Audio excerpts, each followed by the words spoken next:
we're gonna do, she's hanging on this, right? But now what we're gonna do, we're gonna lower this, okay? We're gonna unclip that from the device, and then we're gonna put it a little bit higher. We're gonna put the foot loop in it. We're gonna have to step in. Oh yeah. And flip ourselves. So this is where slightly extension could be useful, but not too much. But when you're ascending up, you don't want an extension. When you short clip. Yeah, when you That's what she's talking about. Because earlier you mentioned the Dyneema when I had a carabiner on my belay loop. And so, yeah, so when you're short clipping, when you're going up, don't just have a carabiner, that's fine. When you're short clipping to pass a knot, it is nice to have a little bit, like... A tether. Yeah, a tether that's not super long, but this is a good length. You don't want to be like longer than a foot, okay? A good rule of thumb for me is that it needs to be about, yeah, even or just about higher than this. Yeah. Which, with my beaner, that's the perfect length. But I've also seen like some people, if they really need to, they'll use 2 carabiners, or you can use a totem if you don't have a sling. Just any sort of extension to get it higher than this. So the idea is when you're gonna be hanging on this, so it doesn't mingle with your device, you can undo it and then you can go underneath, okay? So it's still free space for you to work with, okay? Okay. Okay, so now I'm gonna step up. I'm gonna step in. Do you mind if I demonstrate what it's like to not have enough extension? Sure. Okay. So this is what would happen if you didn't have an extension.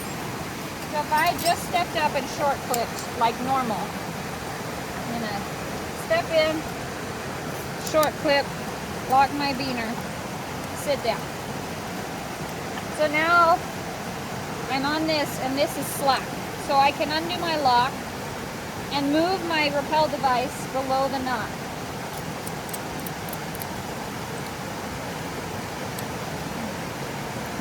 And when I do that, I want to make sure that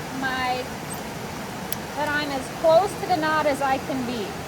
So I'm going to get it, well, I'm going to lock this too. I'm going to get this tight, tight, tight and lock it.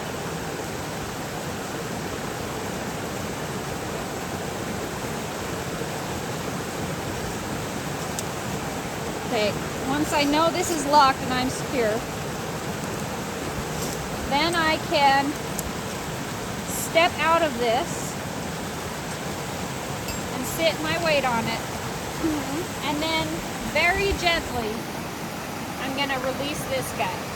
So when you guys gonna do that, don't just pull it. Like you guys know we're using just those 2 fingers, right? Right. Don't just pull it, just start tapping on it. Because sometimes it can be like cinched so hard and you can't, and then it will go and you can fly to the bottom of the knot and you can pull shut the rope, okay? So we don't want that, okay? So make sure you start with tapping, and if you know it's moving, then you can just slide it farther. Very often it happens that it's cinched very tight right here and you keep pushing and it doesn't work. That's why I need you to start tapping here so you guys feel the speed, okay? Because we don't want to pull shut the rope, okay? Okay, so you see how much extension we have together? Like that's a lot of rope, right? And if we will have the extension here, we will shorten the distance a little bit more, right? Yeah, well, I'll show them what it's like when we get there. Okay, so, okay, you can do it. Okay. You're not gonna have anyone else to do it for you. Like, Switch where's with you. Tasha? Yeah. Okay, so now I've reached the point where You see, like everything is jammed right here. everything is tight. And it's going to be really hard for me to undo this. In fact, I don't know if I can. Like, You well, guys see that? in a real situation, if Your weight is on it, and it feels so hard, then you have no way to just undo that. That's why you want to slightly have an extension for going down, okay? does that make sense? So, I'll show you. Just demonstrate the extension. Yeah.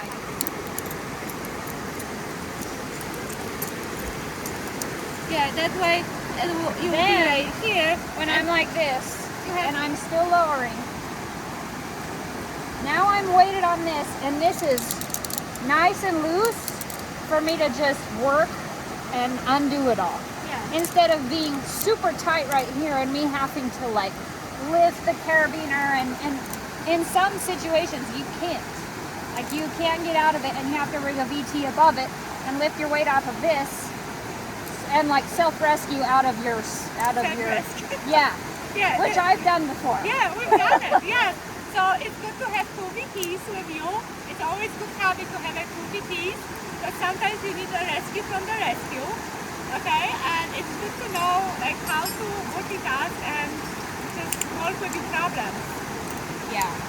So if you don't have a little sling, I have seen people just short clip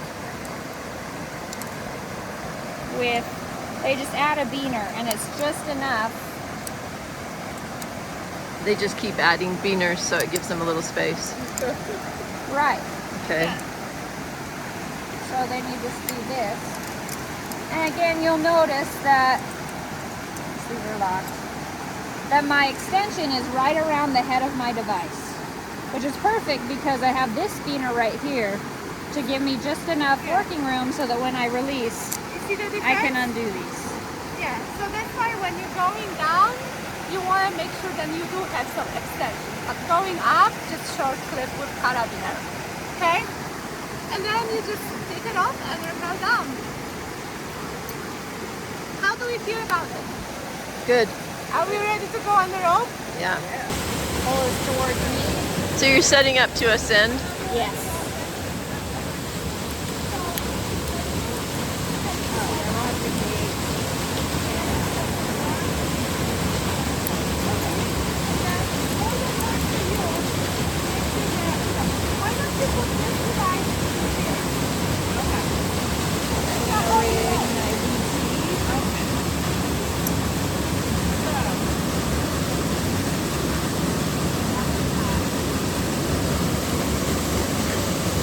So you just looped it on your loop. Yeah. You don't have it on a carabiner. No.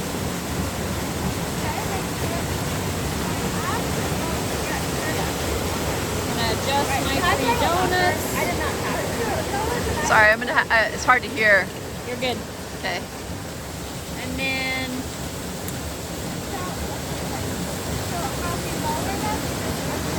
3 donuts, capture the top strap, and same direction. Same direction. And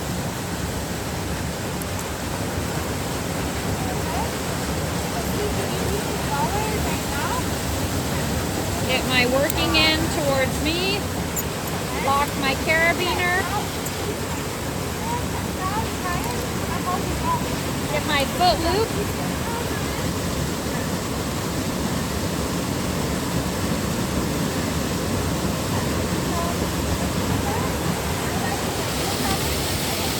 And you'll notice this one has a little hard thread thing. I always make sure that when I do a girth hitch, I pull this end through so that it's at the bottom. Okay. At the bottom. Locked. Locked. And then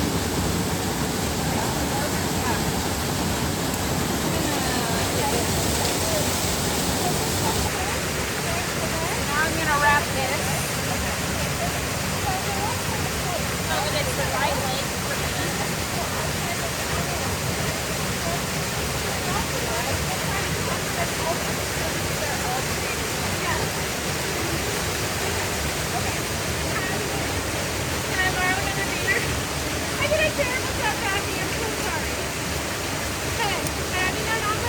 Now.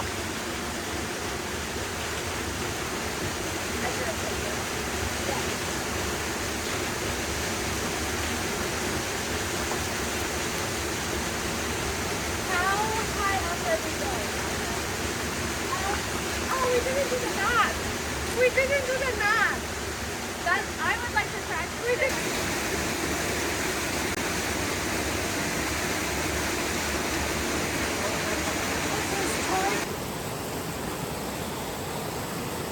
have to tie it over there. You can tie it here and then we can lower it.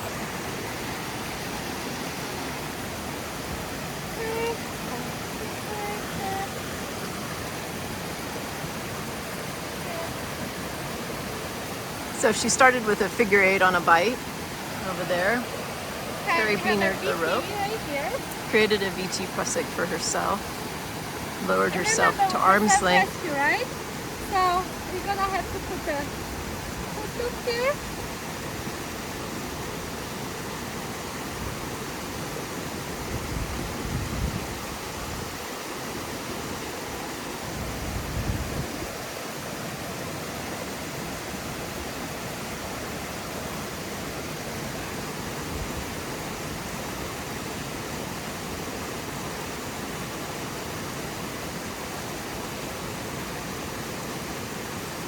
Okay, so you have another carabiner. Can you put it right here for me? So you don't have to do everything for that person, like stuff like that. The person can do it for you if it's conscious, but if it's not conscious, then you probably gonna do pick off.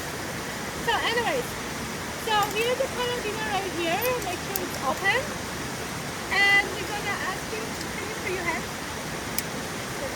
Okay, so we're gonna ask you to step in the foot loop.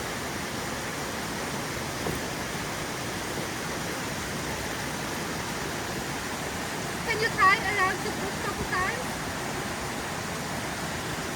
One more, thank you.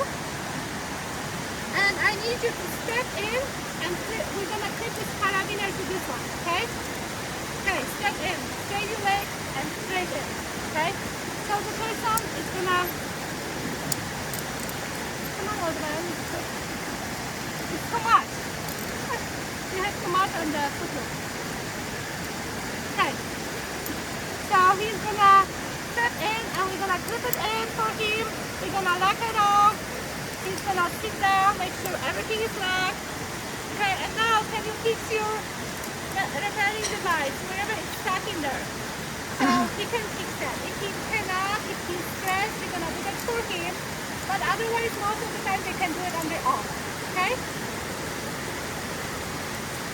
Okay, lock it off for me. Perfect. You are free now.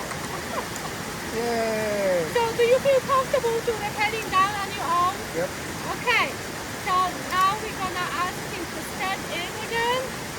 Okay, and then he's gonna step in. We're gonna take our gear. Okay, and he's gonna sit down on it slowly, and then okay, you can repair that. Okay, let's just take the safety off here. Okay, call you the layer. On belay. Okay, so the layer is on. Okay, and he can repair down on his own if he feels comfortable. Okay? And I'm gonna take my gear because I don't want him to grab it, right? We like our gear. And then you just rappel down. Okay? Then you just rappel down. Yeah, I will just repair down after I clean all the gear. Yep. Okay. If you were looking for hot though, could you stack the rope to get everything? Yeah. Okay. Yeah. This is why you want to make sure that the last person has some rope. Yeah. Just keep in mind, this is a separate rope. Just for demonstration purposes, we utilize the same rope that we're using. Right. So this is a totally separate rope. Would you have it on a separate rope? This just depends on how much rope length you have. Yeah. Yeah, you will have the separate rope. Okay. Yeah. You always work with the back side, okay? So we're gonna put it over here and we're gonna work with the back side of it, okay? We're gonna put it back from the back over the small horn, okay? And then put it. Do you want to talk about the three parts? Friction, Yeah. lock, and safety? Definitely, we should talk about it, okay, Tori? So every releasable rigging has three parts. There's friction, lock, and safety. So on a figure 8, when you're doing releasable rigging that way, your friction is this guy. The friction allows you to release them with control. And then your lock is going to be this guy. And this means that the repeller isn't going to move unless you do something to make it move. So it's like it should not be able to go through at this everybody's working around this and moving it up and down off the rock and whatever, sometimes this rope can creep over. And if it creeps over the head, it can pop out and your propeller will slip right through and fall.